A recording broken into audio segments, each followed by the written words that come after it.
I'm so happy, and I was so happy for prison to discharge me. It was my prayer always. You have been seeing me, cause it. People of Ngora from here, I know you know me very well. We have been working together, and I promise you, in a new Uganda, we shall work together more. People power! My youth, my friends in Ngora, stop fearing. If you are to die, you will die. Please be. Allow me to end there. I love you so much.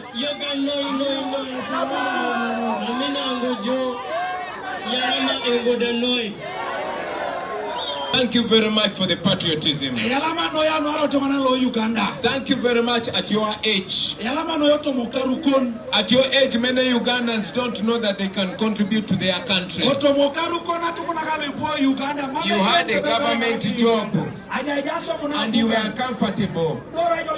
Just like I was comfortable. But because we know that you cannot be comfortable alone when the rest of your brothers and sisters are suffering, I want to salute you for doing the right thing. And I want you to know that Uganda will be free. And I want you to know that history is being written. And that one day, people will know that the country came to crossroads.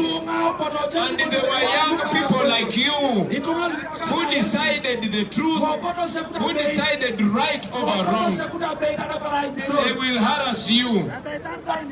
They will even try to imprison you. But I can tell you, history has never been on the side of injustice. I want you to know that I respect you. I want you to know that the world respects you. And I want you to know that at the end of the day, the truth will win. Thank you very much. You can go take your seat, my brother.